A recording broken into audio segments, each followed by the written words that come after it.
Hello everyone, today we'll be discussing on Fanconi anemia. Fanconi anemia is a rare autosomal recessive genetic disorder causing inherited bone marrow failure. This condition affects all three blood cell lines, leading to an inability to repair DNA, resulting in chromosomal damage, genomic instability, and increased risk of malignancies.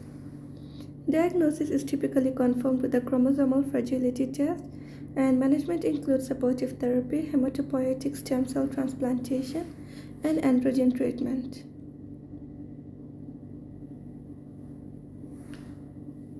Fanconi anemia causes bone marrow failure due to mutations in the Fanconi anemia genes that lead to chromosomal damage and genomic instability. The genetic mutations of Fanconi anemia genes causes an accruement of chromosomal damage due to the cell's inability to conduct repairs. These genetic mutations in the Fanconi anemia pathway lead to cells that cannot properly repair DNA damage, resulting in genomic instability, subsequent pancytopenia, and an increased susceptibility to cytotoxic agents, UV radiation, spontaneous deformation, and predisposition to malignancies.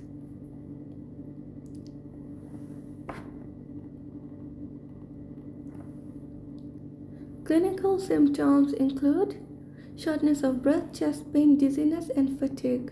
Additionally, a clinical history of epistaxis, petechia, and excessive bleeding from a wound site are common due to thrombocytopenia.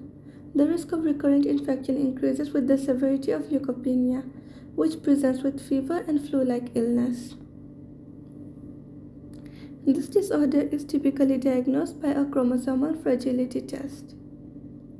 Etiology: Fanconi anemia is inherited in an autosomal recessive manner, with some cases being X-linked.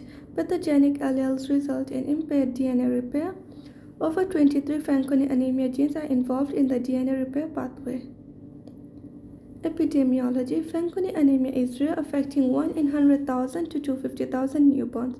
It has a higher prevalence in South Africans, Sub-Saharan Africans, and Spanish Chicano, with an increased carrier frequency among Ashkenazi Jews.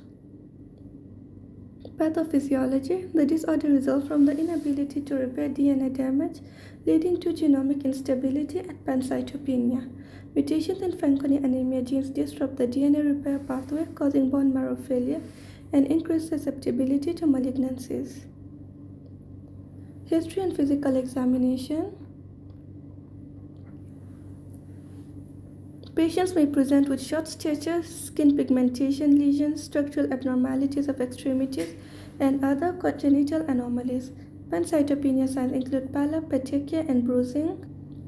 Diagnosis is confirmed by a chromosomal fragility test, which is the gold standard test for diagnosis of Fanconi anemia. Lab studies reveal pancytopenia, and bone marrow biopsy shows hypocellularity. Genetic testing and prenatal screening are also important for early diagnosis. Treatment and management. Supportive therapy includes blood transfusions. Hematopoietic stem cell transplantation is preferred for severe cases that offers a potential cure. Androgen therapy is used for patients that are not eligible for hematopoietic stem cell transplantation, stimulating hematopoietic stem cell proliferation. Surgical therapy addresses structural deformities and cancers. Gene therapy: this is a developing treatment that is aimed at correcting genetic defects. Differential diagnosis: Fanconi anemia must be differentiated from other bone marrow failure syndromes, acquired aplastic anemia, myelodysplastic syndrome, drug-induced pancytopenia, and other chromosomal breakage syndromes. In summary, Fanconi anemia is a complex genetic disorder that requires comprehensive medical diagnosis and management. Healthcare professionals must be adept at identifying symptoms, performing appropriate genetic testing, and managing the disease through a combination of supportive therapies, transplantation, and potentially emerging treatments like gene therapy. That's all about Fanconi anemia. If you like the video, please like, subscribe, and comment. Thank you.